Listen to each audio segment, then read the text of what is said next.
Hey, welcome everyone to Stuff About Money They Didn't Teach You in School. I'm Xavier Angel, and I'm joined by my co-host, Erik Garcia. Welcome, Erik. How are you doing today? Man, I'm good. It got a little cold here in New Orleans. It was warming up. I thought winter was done. But hey, we're on that roller coaster ride. Cold today, supposed to warm up tomorrow. I guess that's what spring brings this year. I was walking out the house this morning in a polo, and I had to put on a coat just to stay warm. You look nice today. Thank you. It's not often I see you in a coat. Every now and then. Coat. Every now and then I'll dress up, man. I guess it's part of the job. It is. Well, you look nice. I like to see you that way. Awesome. One of these days, I'm going to have to get you with a tie on. Yeah, those days are over. So so check this out, y'all. You know, he said that's an inside joke here. So years and years and years ago, Xavier got me to join one of the local associations here in the financial space, and everyone always dressed up in coat and tie, and I always dreaded anytime I had to go to a meeting because Xavier's like, you got to wear a tie. I'm like, I don't want to have to wear a tie. So he got me wearing ties when I didn't wear ties, and I don't go to those meetings anymore, so I don't wear ties. And vice versa. I used to wear, for 14 years, I wore a coat and tie every day. And then you started hanging out Erik with me. and I, since we've been together over the past year and a half now, I very rarely wear a coat and tie. You're welcome. I think the pandemic has a little bit to do with that as well. You're welcome. So, all right, man. It's definitely more comfortable. We're gonna record one of our podcasts in ties just for old time's sake. Okay. I love it. What are we talking about today? Today we're talking about frequently asked questions regarding IRAs. Okay. We've got the top 6 questions that Erik and I consistently hear from clients. So we want to go ahead and discuss those today and give you guys some insight on IRAs. Inside IRAs. So, yeah, IRAs. What is an IRA? What is an IRA, Xavier? Individual retirement account. Okay. Good. So, Erik, let's start off and let's talk about the difference between traditional and Roth IRAs. Give us some insight on that. Oh, you want me to give you insight on it? Hey, go for it. All right. So, yeah.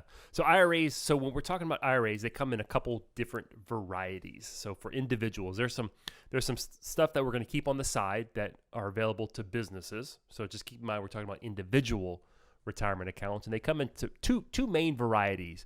A traditional IRA and then a Roth IRA. The traditional IRA is kind of the OG. It's been around for a while. The Roth, Xavier, do you know, fun fact, do you know when the Roth IRA came into play? If I had to guess, I would probably say late 80s, early 90s. 1998. Isn't it? Wow. It hasn't been around that long. No. That's pretty crazy. So here's the main difference between the two, okay? In a traditional IRA, when you make a contribution or save money in a traditional IRA, you get a tax deduction this year. So let's say, for example, you make $100,000 and you contribute the maximum this year, $6,000 into your traditional IRA. You're only paying taxes on $96,000. That's kind of cool, right? In a Roth IRA, if you make $100,000 and you make a $6,000 distribution, you don't get a deduction today. So no deduction on your income today. All right. So that's on contributions. On growth, both traditional IRAs or both IRAs, they grow tax deferred, meaning you're not paying any taxes as the money is growing until retirement. In a traditional IRA, when you take the money out, 100% of the money comes out fully taxable as ordinary income, right? Because remember, you got a deduction when that money was going in. The Roth IRA, the money comes out 100% income tax free, which is kind of cool, right? Remember, you didn't get the deduction when you put the money in. Correct. So on my contributions, on a Roth IRA, my contribution is going in after-tax dollars, and then when I pull the monies out, I pay no taxes. That's right. Correct? Yep. And on my traditional IRA, in some cases, when I make that $6,000 contribution, I could potentially get a tax deduction. Accurate? Yeah. So here's the question. The question is, which one do you invest in? And that's a great question. How do you make that decision? I hear that often. is it better to take the deduction today or to pay tax today and pay get tax-free money later on? Here's how I like to think about it. So a lot of you know that I have a backyard garden. We've got chickens, and it's been a little while. I got to do some planting. It's been cold. But if you've ever planted anything from a seed, all right, you start off with a really small seed, right? And then you plant it, and you add water, and it grows over time. And then you have this beautiful harvest. Let's tomato plant, for example. A lot of people have tried their hand at tomatoes. Tomatoes are a really, really small seed, and it grows into a big plant with a lot of fruit. If you had to pay a tax on that small seed or on the harvest, what would you rather? Well, I'd rather pay tax. I think I'd rather the seed. On the smallest amount. That's kind of how a Roth IRA works. Is everyone wants a tax deduction. I get it. No one likes to pay taxes. CPAs love recommending their clients get the biggest tax deduction you can today. So they want to go to a traditional IRA. However, if you have a lot of time on your hands, if you're younger and you're saving for your retirement, you're going to be far better off in most cases, paying the tax on that contribution versus the giant pot of money that it's going to grow to 20, 30 years from now. I like that concept. You like that? I love it. Yeah. So Erik, Xavier, when can I start contributing? Let's talk about who can contribute. When's the earliest they can contribute to the IRAs? Yeah, I mean, really, there's one really simple rule to contributing to an IRA. Do you have earned income? Have you worked and earned money? And if you have, you're eligible to contribute to an IRA. So I've got this client, and the client has their daughter's just graduated from college. She's in her first job. And they came to me and they said, what is the best route to go? Do we do a traditional? Do we do a Roth? So our conversation, based off of everything that you just talked about, we're setting her up to begin contributing into that Roth IRA. So the next question that came up is, what could they invest in? What type of investments could they put into the Roth IRA?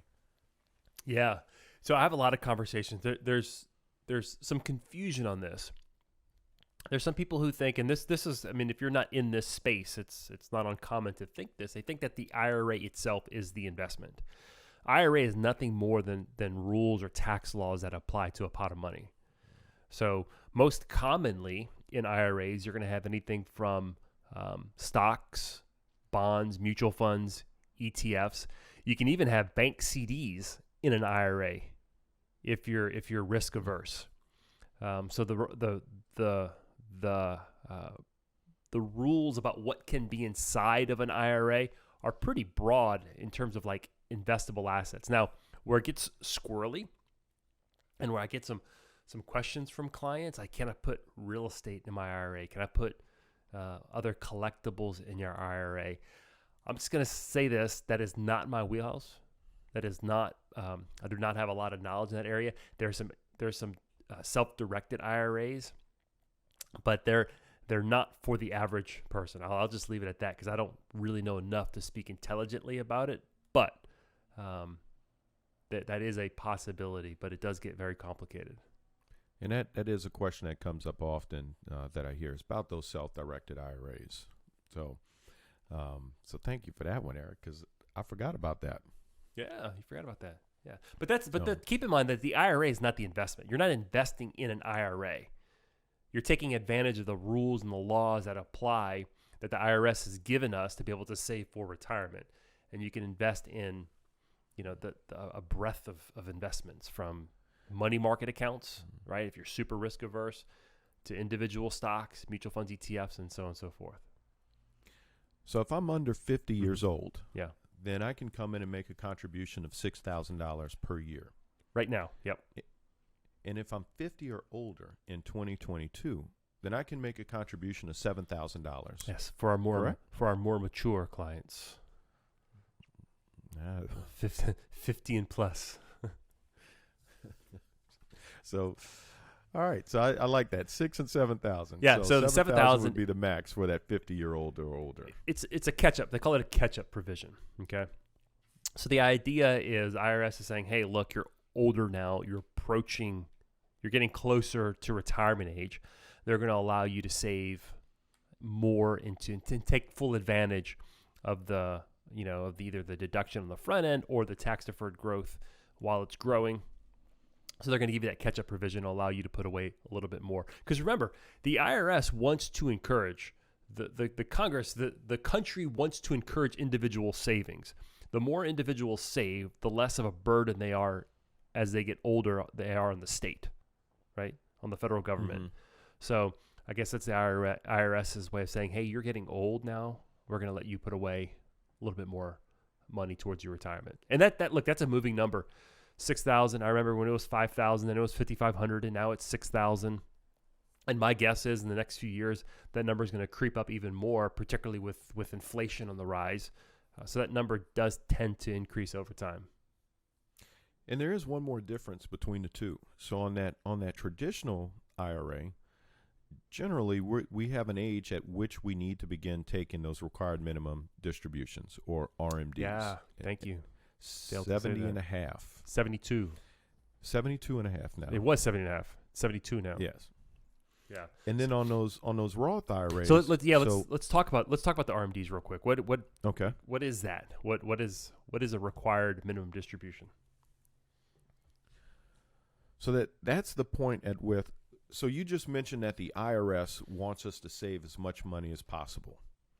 And on those traditional IRAs, we're typically taking that deduction up front. Mm-hmm. So at that RMD is the required minimum distribution that the IRS is going to require us to take out on an annual basis. Yep. And when we pull that money out, then that's when we're going to pay the ordinary income taxes on those distributions, annual distributions. Yeah, because remember, so that's a minimum amount that we have to take out. That's right. Because remember, on those traditional IRAs, you got a deduction when you put the money in, and it's grown tax deferred, so you've paid zero taxes on that money. So the government's like, man, we need to collect our taxes on that money. We can't let you just sit on it forever and ever and ever. So they start to force it out, and it's a formula. And it's an increasing formula, so the older you are, the more they're going to force out of your account. Doesn't apply to Roth IRAs. It's a beautiful thing about Roth IRAs. And I'll tell you what, from an income planning standpoint, when we're putting together income plans for clients that are in there when they've reached RMD age and they have to take money out of their account, they may have all their income secured from Social Security, from pensions, from other sources. And then next thing you know, they have a $30,000 or $40,000 distribution that they have to take from their retirement account that they didn't want to take, that they have to pay taxes on. So income planning becomes, that's part of the calculus when we're deciding, hey, should we be putting money in a Roth IRA or a traditional IRA? You get a deduction today in a traditional IRA, but you may be causing a problem later on. So it's not just looking at what's going to happen today. It's what's going to happen 20 years from now, 30 years from now. And that's where that Roth IRA comes into play then. Because on the Roth IRA, I don't have that RMD or that required minimum distribution on the Roth IRA. I'm going to tell you, I get so excited when I'm doing income planning with clients and they have a lot of Roth IRA money. It makes it so much easier from a tax standpoint to plan because we don't have to deal with RMDs. Yeah. Now, one of the other things that we discuss as well is when can we begin taking money out with no penalties or no taxes? 59.5 on both the traditional IRA and Roth IRA, we can begin to take distributions without paying those taxes. Without in a Roth IRA, without yes. Thank you for correcting penalties. me on that. In a traditional IRA, you have to pay your tax at 59.5. You can take it out no penalty. Penalty is typically 10%. So if you take out money early, you're going to pay a 10% penalty. And in a Roth IRA, you are going to pay tax on the gain if you take it out early. Okay, but if you wait till full retirement age for IRAs, 59.5, in a Roth IRA, that money comes out income tax free and penalty free. In a traditional IRA, after 59.5, you pay no penalty, just taxes. So my magic number for distributions then is 59.5. Mm-hmm. Now, caveat: in a Roth IRA, okay, there's a provision that allows you to access your contribution, but no growth on the contribution. I believe it's after 5 years of the account being active. So if I've got a Roth IRA, let's just say over the past 10 years, I've been adding, let's just say $5,000 a year. So that's $50,000. And let's say the account has grown to $75,000 and I'm only 50. I could technically withdraw. I don't recommend this. I mean, there's some circumstances where it makes sense, but generally, if you've put money away to grow for retirement, you typically don't want to pull it out for just willy-nilly on a whim. But you could technically take out your contribution, that $50,000 that you added, without any penalty or taxes, because remember, you've already paid tax on it. That's on a Roth IRA, not a traditional, on a Roth only. Eric, we've got it's tax time now. What generally is the deadline for IRA contributions? Because I get that question often. I've got, people are asking me, is it too late to make a contribution for the previous year? Yeah, that's a good question. Common question. You can make a contribution up until your filing date. So typically it's the 15th of April. It changes. Sometimes it's the 17th or 18th, depending on what day that falls on. But you can contribute up to that date. If you file an extension, your IRA contribution still has to be made at the normal filing date of April, or 15th or whatever that day is. And that's for both traditional IRAs and Roth IRAs. So there's still time. I get no extension on making my contributions. Not for individual retirement accounts, not for IRAs. Oh. Now, okay. Here's something that you need to take in consideration. We haven't talked about this yet, but there are income limits on your ability to make a contribution. So if you make too much money, you start to get phased out in your ability to make these contributions. So this is the moving number. I have to pull out my charts because I never remember it. But on a Roth IRA, for example, if you're married filing jointly, it depends on how you file your taxes. On a Roth IRA, you start to get phased out at $204,000, and the full phase out is $214,000. So if you make over $214,000, you cannot contribute to a Roth IRA. If you make under $204,000, you can max it out without being phased out, and in that $204,000 to $214,000 number, they start to phase you out and limit what you can contribute. So under that limit, then both my wife and I could make a contribution into our own IRA up to that maximum of $6,000 if we're under age 50 each, for a total of $12,000 total. $6,000 each. Yep. $12,000 total. Yep. Nice. Yep. I definitely like that. And then the traditional IRA, similar phase out, $204,000 to $214,000, married, filed jointly. Now this is where it gets confusing, and I'm not going to go too deep into this, but the number, the $204,000 income number, it's based off of your modified adjusted gross income. Okay? Not your total income, but your modified adjustable gross income. So it's you take your adjusted income and then you have to add back certain things into that. It's not a straightforward number. So if you're close to that income number, it's not a bad idea to sit down with a CPA, look at your tax return, get some direction from your advisor or your CPA as to whether or not you qualify. But that modified adjusted gross number is becoming more and more important in terms of phase outs, not just for retirement accounts, but even all the programs that we've just seen for COVID and all that. That's the number that the government's looking at. It's not even a number on your tax return. You have to calculate it. And now that we're actually talking about what we can and can't do, the modified adjusted gross, another question that I hear is, can I contribute to both a 401k and an IRA? It depends. That's a common question that I receive. It depends. It's a common answer. It depends. Typically, yes, you can. Technically, you can. However, you're going to have some limitations. So let's go back to our situation. Let's go to a traditional, for example, a traditional IRA contribution. If you participate in a 401k, the income limits are going to drop in terms of being able to contribute. They drop significantly. I think it's somewhere in like the 100, 109, 110,000 range in terms of getting a full deduction. So if you want to contribute to a traditional IRA and you're in a 401k, keep that in mind, that because you have that retirement account at work, the income limits determining whether you can make a deductible contribution to an IRA are going to drop. You can always make a non-deductible IRA contribution, and I believe for Roth IRAs you can still contribute if you're in a 401k, you can still make a Roth contribution, similar limits as before, but you always want to check those income limits. Well, if my income limits allow me, would there be a scenario to where I would want to contribute to more of a brokerage account as opposed to a traditional or a Roth IRA? Does it make a difference? Now, when you say brokerage account, you're talking about a non-retirement account, just a regular non-retirement account. Yes, absolutely. So the question is, would it make sense if I'm able to make a contribution to an IRA, why not just make it to my normal taxable investment account? Right? Is that the question? Correct. Okay. That is the question. Yeah. This is where personal finance gets really personal. Is if you have a qualified account, a retirement account at work that you're contributing to, and you have significant amount of your net worth, of your liquid assets tied up in a retirement plan, then yeah, I would say there's a scenario where you might not want to tie extra money you have up into another retirement plan if you don't have sufficient money on the side. Because remember, you limit your access to that money. So even though you get a deduction, which is cool, right? You're 35 and you're making a contribution to your traditional IRA because you want that deduction. You're hell-bent on that deduction.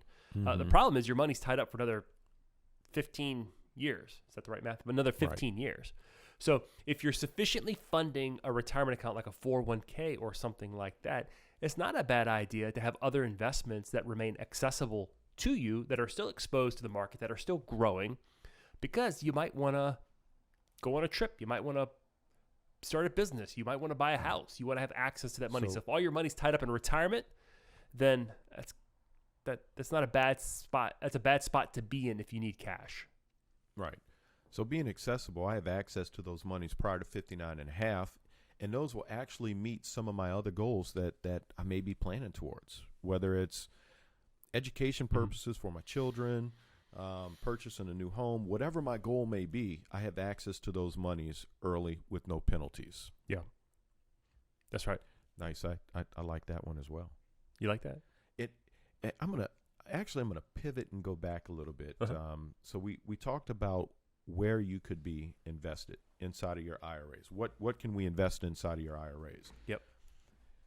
And so I think another question that we need to talk about is not so much as what we can invest in our portfolios, but how do we invest and how do we asset allocation, making sure that we're allocating our portfolios proper. I think that is an important question as well, topic to discuss. Yeah, so asset allocation. So assets meaning the actual investments you're in, allocation meaning spreading it out. Where is it actually, where are you putting it? So typically in the investment space, when we talk about asset allocation, we think of an asset as like large companies, large growing companies, small growing companies, medium-sized growing companies, bonds or high yield bonds, like all these different type of classes of investments. And I think what you're talking about is, so often we see clients or investors who make an investment decision in some type of investment account and never go back and